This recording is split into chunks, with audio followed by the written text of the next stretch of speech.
नमस्कार। कोरोना योग एपिसोड 35 में आपका हार्दिक स्वागत है।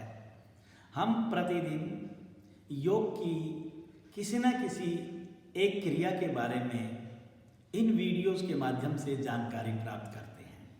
यह कार्यक्रम जब से विश्व भर में कोरोना की आपदा आई, ये महामारी आई और हमारे सभी कार्यकर्ता अधिकारी फ्री हो गए, घर पर बैठे हैं, तो उनको योग की विशेष जानकारी देने की वजह से ये कार्यक्रम चलाया गया ताकि वो चीज़ों को गहराई से समझ सकें। आज एक ऐसे प्राणायाम का जिक्र होगा जो आप प्रतिदिन अपनी साधना में करते हैं, भ्रामरी प्राणायाम। भ्रामरी प्राणायाम का नाम कैसे पड़ा?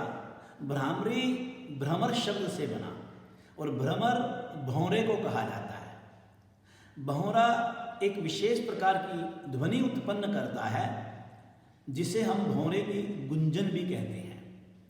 और भ्रामरी प्राणायाम में ठीक वैसी ही ध्वनि निकालना, वैसा ही गुंजन करना भ्रामरी प्राणायाम कहलाता है। यही कारण है कि इस प्राणायाम को भ्रामरी प्राणायाम के नाम से जाना जाता है। यह प्राणायाम मानसिक रोगों को ठीक करने के लिए और मस्तिष्क के दोषों को ठीक करने के लिए बहुत प्रभावकारी प्राणायाम है। इसकी आप दो अवस्थाएं आज समझेंगे।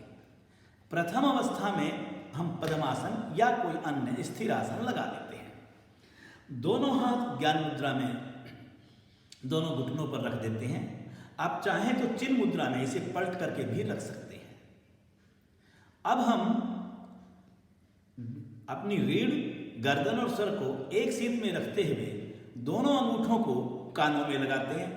पहली दो उंगलियां हमारी होठों पर आ जाती हैं, अन्य दोनों उंगलियां हमारी मुख वाले भाग पर आ जाती है। ऐसा करने के बाद हम एक गहरा श्वास भरते हैं और गहरा श्वास भरकर भंवरे की भांति गुंजन करते हुए मृदु ध्वनि बाहर हम निकालते हैं श्वास इस ध्वनि के साथ।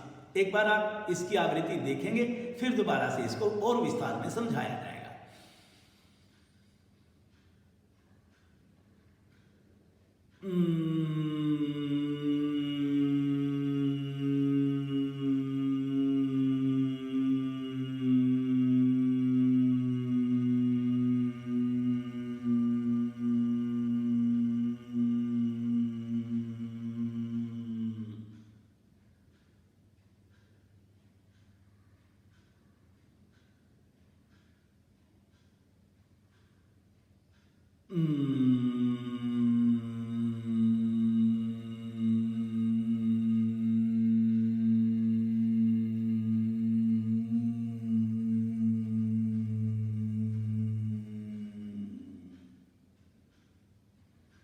ये दो आवृत्तियां आपको करके दिखाई गई। साधक को प्रारंभिक अवस्था में 5 आवृत्तियों से इसका शुभारंभ करना चाहिए, पश्चात धीरे धीरे आवृत्तियों को बढ़ाना चाहिए। यह बिना कुंभक के किया गया। दूसरी अवस्था में जब साधना अच्छी बन जाए, अभ्यास अच्छा हो जाए, तो इसी अभ्यास को हमें कुंभकों के साथ करना चाहिए। जैसे आपने पूरा श्वास गहरा भीतर भरा और फिर उसी प्रकार से गुंजन करते हुए नासिका से श्वास को धीरे धीरे मृदु ध्वनि के साथ बाहर निकाला। कुछ देर के बाद ध्वनि बंद हो जाएगी, लेकिन श्वास अभी भी बाहर निकल सकता है। तो आप शेष श्वास वाले भाग को भी पेट की मांसपेशियों का संकोचन करते हुए बाहर निकालने का पूरा प्रयास करें। जब पूरा श्वास बाहर निकल जाए तो आप बाह्य कुंभक में रुकें।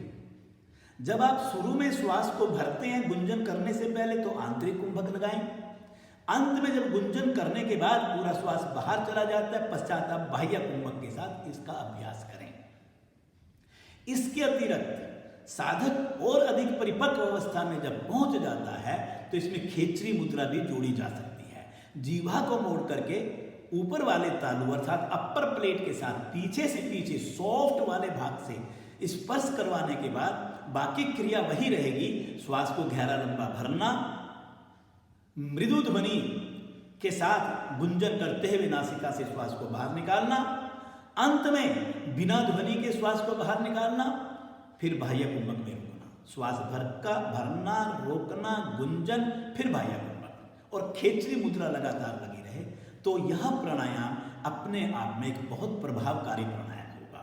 इसमें सजगता कहाँ होनी चाहिए? अगर आप स्थूल रूप में सजगता का केंद्र देखें तो आपका प्रमस्तिष्क, जो आपका मस्तिष्क वाला भाग है, उसके मध्य में होनी चाहिए। अगर आपकी अंतरंग साधना है तो आप सजगता का केंद्र अपने आज्ञा चक्र को रखें। किनको यह प्राणायाम नहीं करना?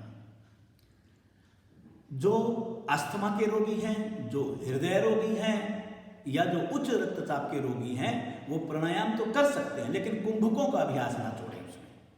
दूसरा, सावधानी रखें कि नाखून नहीं बड़े होने चाहिए। अगर नाखून बड़े हुए हैं और फिर भी आप करना चाहते हैं तो ये जो बाहरी इसके कान का भाग है, इसके कपाट, उस कपाट को दबाते हुए आप इस प्राणायाम का अभ्यास कर सकते हैं। इससे मन शांत होता है। इस प्राणायाम के अभ्यास से मस्तिष्क में जो रक्त वाहिकाएं हैं वो विशेषतर प्रभाव में आती हैं। इस प्राणायाम के करने से हमारा स्वर सुरीला बनता है। जिनको सर दर्द है, या जिनको मिर्गी का दोष है, या जिनको रात को नींद नहीं आती, या जिनको मानसिक तनाव रहता है, या जिनका मन अशांत रहता है, उनके लिए यह प्राणायाम रामबाण का काम करता है।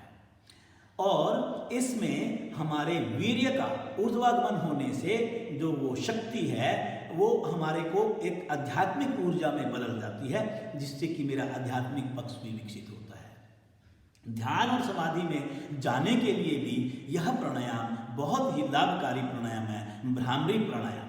आजकल जैसे कई बार मन उदास हो जाता होगा घर में बैठ करके, क्योंकि अभी कोई काम नहीं है हमारे पास, तो ऐसी अवस्था में मन को शांत करने के लिए आप प्रतिदिन सुबह शाम भ्रामरी प्राणायाम का अभ्यास कीजिए। कम से कम 5-5 आवृत्तियां तो कर लीजिए, और बाकी आप अपनी क्षमता के मुताबिक धीरे धीरे इसको बढ़ाइए।